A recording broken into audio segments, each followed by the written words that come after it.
Oh, I know you. You're one of them canned Trinis who likes to have Greek food, sushi, Thai food, wash it down with some fine vintage. Okay, then, Miss Primitive Super Trini, how come you've never been there? The film directly relates to the Caribbean diaspora because I'm very much a product of the Caribbean diaspora. I was born in Trinidad, but I grew up in Canada, and that kind of schism where you're coming from one world into another world is something I think lots of different people can relate to, but there's a very particular sort of Caribbean Canadian experience, and it hasn't made its way on film very often. I went and saw my father for the first time in 19 years. No one had heard from him in 12 years. So I didn't even know where he was, but I just went to his last known address and knocked on the door, and he opened the door. And from that meeting, I was able to find clues to some of my own brothers and sisters' whereabouts. So I wrote the script while I was spending 2 months staying with my father.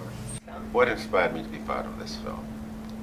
I thought it had a good message for those people who are a little generous in sharing their love and the problems it can cause in a society that is monogamous.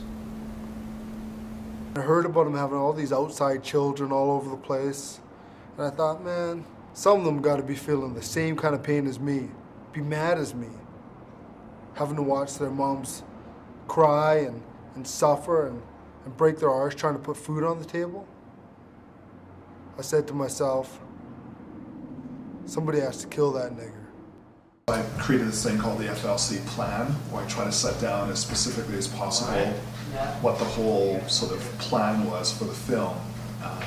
The kind of film I wanted to be, the kind of people I wanted to work with, the kind of environment I wanted to have on set, the kind of sort of contractual relationships people would have with the project, the way people would be rewarded for being in the project, because there is no monetary reward that I can offer people.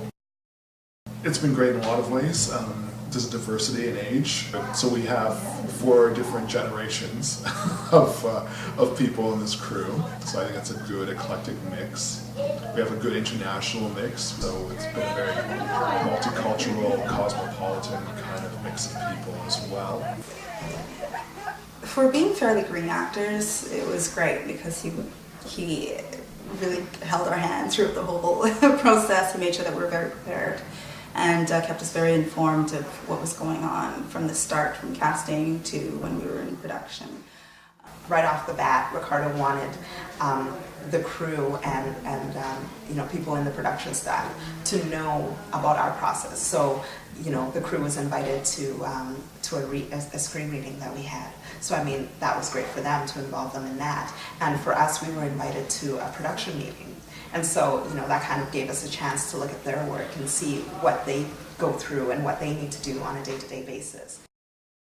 I wanted to create an environment that, that would encourage people to do their best work.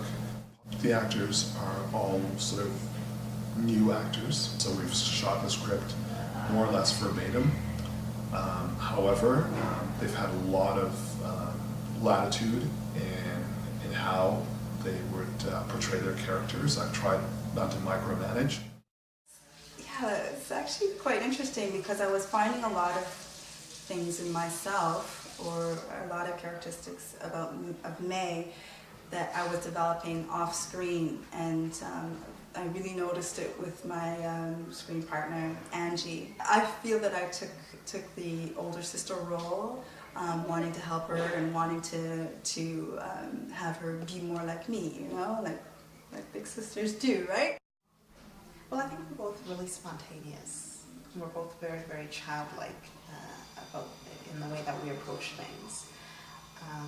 I think we're also both really optimistic. The seduction attempt with Crystal, that was the hardest part.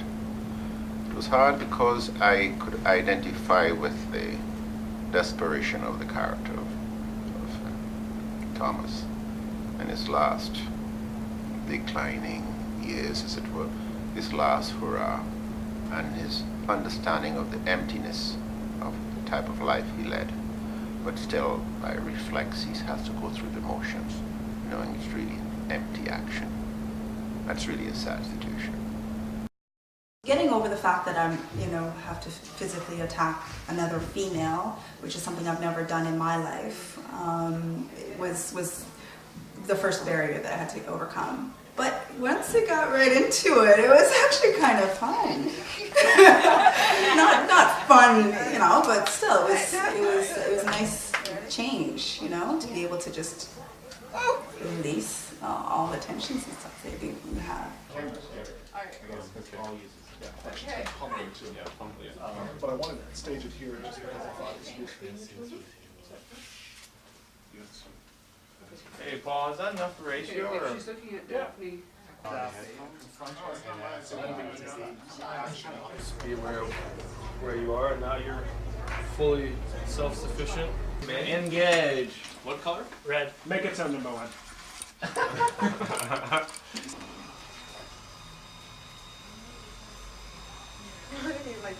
Good, we're ready to go. All right, let's get first teams up first positions, please. Roll the camera. Speeding. 94, take 2, marker. Action. Please leave. Do not speak to me. I had to listen to your cares and concerns since I was little. You have no right to tell you. I could kill you! You leave now! My daughter! Oh, God! Okay, go ahead! Beat me! Beat me like an animal! Your father did so! Oh, my God! Cut. Good.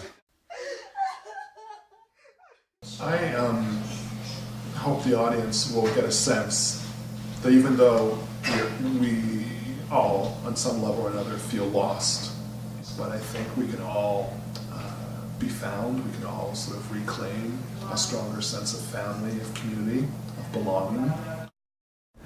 Family is important. No matter how this family came into being, I've learned the difference between success and failure, and it's mostly just an issue of courage. I think people mostly fail because they're too afraid to really stick their necks out and really go for it. If you're a little baby learning to walk, you must fall on your face probably 5,000 or 6,000 times at least, but you don't give up. You say, I'm going to walk. But it seems, as we grow up, if we get slapped a few times by failure, we sort of say, I better not keep trying that. I better try something easier, or I better not even put myself out there. So I just learned that sometimes you just have to really take risks and just not be afraid. You ready for anything? You prepared for anything, definitely. Don't be afraid.